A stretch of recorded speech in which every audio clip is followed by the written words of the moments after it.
Good morning. Welcome to Market Today by ECTRA Arulrajhan. Today is 24th July 2023. So என்னோட pre market information நம்ம பார்க்கலாம். அமெரிக்க சந்தை அப்படின்னு பார்த்தீங்கன்னா ஒரு பெரிய மாற்றம் இல்லாமல் முடிந்திருக்கிறது அப்படின்றத நம்ம பார்க்க வேண்டியிருக்கு.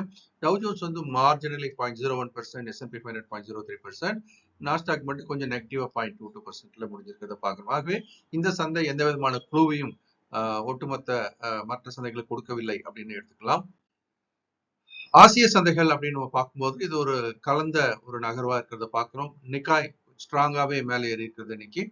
ஆங்சங் டவுன், காஸ்பி சவுத் கொரிய சந்தை ஓரளவுக்கு ஏற்றத்துடன் இருக்கிறத பார்க்கிறோம். ஷங்கை டவுன், தாய்வான் சந்தை அப் அப்படின்னு சொல்லி ஒரு சந்தை ஏறி ஒரு சந்தை இறங்கி அப்படின்னு மாறி மாறி தற்போது நகர்ந்து கொண்டிருக்கிறன.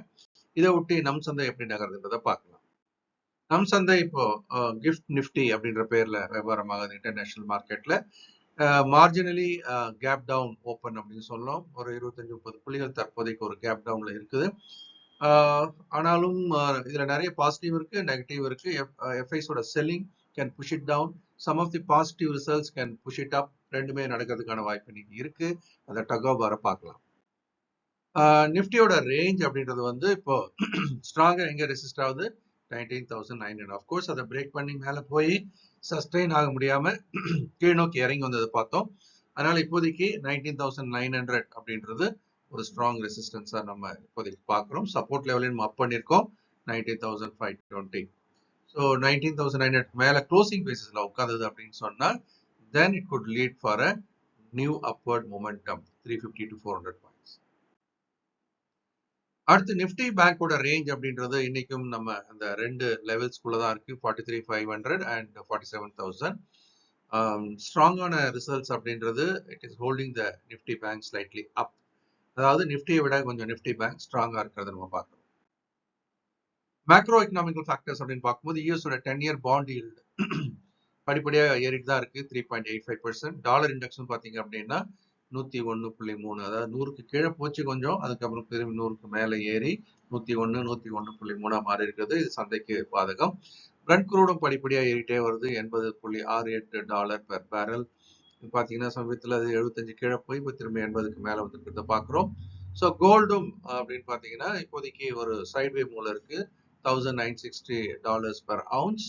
யூஎஸ்டி ஐஎன்ஆர் அப்படின்றது பாத்தீங்கன்னா 82க்கு மேல ஒரு 50-60 பைசா, 82 கீழே ஒரு 50-60 பைசா அப்படின்ற பாயிண்ட் ஆஃப் வியூல 82 அப்படின்றது கொஞ்சம் உடைச்சு 81.95 கொஞ்சம் ரூபாய் வலிமை அடைகிறது பாக்குறோம்.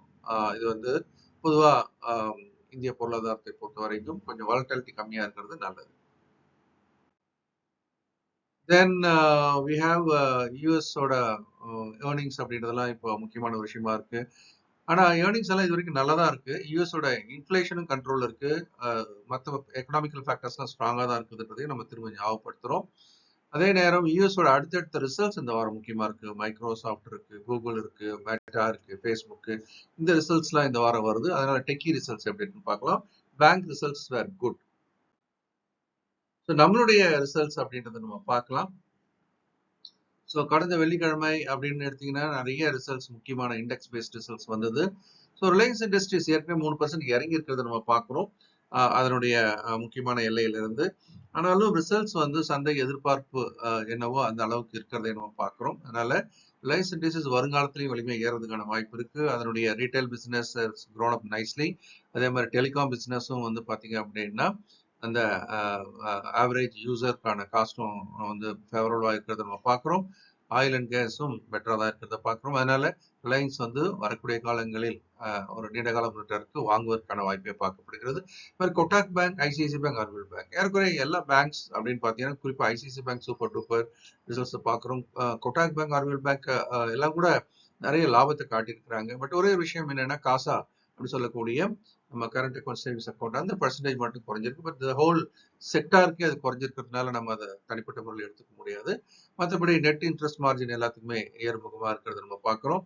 அதனால இதுக்கு அசெட் குவாலிட்டி இம்ப்ரூவ் ஆயிருக்கிறதை நம்ம பார்க்கிறோம். அதனால banking sector is doing very well now. அதனாலதான் நிப்டி பேங்க் மேல ஸ்ட்ராங்கா இருக்கிறத பார்க்கிறோம். இன்னைக்கு வரக்கூடிய ரிசல்ட்ஸ் அப்படின்னு பாத்தீங்கன்னா Tata steel, HDFC AMC, TVS motor, Canara bank முக்கியமான சில நிறுவனங்கள் போட்டிருக்கோம். ஸோ இதனுடைய ரிசல்ட்ஸ் என்னன்றதை நாளைக்கு நம்ம பார்க்கலாம். எஃப்ஐஸோட நிலைமை என்ன அப்படின்னு பார்த்தீங்கன்னா, அவங்க இன்னும் செல்லர்ஸா மாறி இருக்கிறத பார்க்குறோம். ஒரு வெல்கம் நீங்க ஒரு கேப் டவுன் ஸ்ட்ராங்லினா big gap down. So 1998 crores வித்திருக்கிறாங்க. அதே நேரம் டிஎக்ஸ் வந்து அதுக்கு உல்டாவா பை பண்ணியிருக்காங்க. 1290 கோடிக்கு வாங்கியிருக்காங்க. இருந்தாலும் விற்றது அதிகம் அல்லவா? அதனால அந்த ப்ரெஷர் தான் ஜாஸ்தியா இருக்கிறத பார்க்குறோம். So master the stock market programme இன்னைக்கு ராத்திரி ஸ்டார்ட் ஆகுது. ஸோ இரவு 8லேருந்து 9 மணிக்கு மண்டே த்ரூ ஃப்ரைடே 4 வார காலம். ஸோ ஒரு அரிய வாய்ப்பு. ஸோ எல்லாருமே வேலையை முடிச்சுட்டு நைட்ல படிக்கிறதுக்கு ஏதுவா இந்த ட்ரைனிங் ப்ரோக்ராம் முடிச்சிருக்கேன். நான் தான் ட்ரைனிங் ப்ரோக்ராம் கண்டக்ட் பண்ண போறேன். நிஃப்டியை ஒவ்வொரு நாளும் காலையில் 11 மணிக்கு extra TV Tamil channel live analyse பண்றோம். அன்னன்னைக்கான வியாபார வாய்ப்புகள் அடையாளம் காணப்படுகிறது. அதையும் தவற விடாதீங்க. கேண்டில் ஃபார்மேஷன் அப்படின்னு பார்க்கும்போது நம்ம ஃப்ரைடே வந்து ஆக்சுவலா ஸ்பின்னிங் டாப் தான் சொல்லணும் கேண்டிலோட ஸ்ட்ரக்சரை பொறுத்த வரைக்கும். பட் அந்த சினாரியோ அப்படின்னு பார்த்தீங்கன்னா அப்படி கிட்டத்தட்ட ஒரு பெரிய அளவில் கேப் டவுன் ஆகி இறங்குனதுனால நமக்கு பேரிஷ் கண்டிஷனில் தான் இருக்கிறதாவும் நம்ம எடுத்துக்கணும். இப்போ என்ன நடக்குது அப்படின்னு பார்க்கும்போது ட்ரெண்ட் இன்னும் அப்பளதான் இருக்குது. ஆனா இப்போ ஒரு ஏற்றத்திற்கு பிறகு வரக்கூடிய என்ன சொல்றோம் ரீட்ரேஸ்மெண்ட் ஒரு கரெக்ஷன் அப்படின்னு நடக்கிறத நம்ம பார்க்குறோம். ஸோ இந்த கரெக்ஷன் அப்படின்றது 19,600 எல்லையில் தடுக்கப்படுமா தடுக்கப்பட்டு திரும்புமா அப்படின்றத நம்ம பார்க்கலாம். இப்போதைக்கு still the trend is up.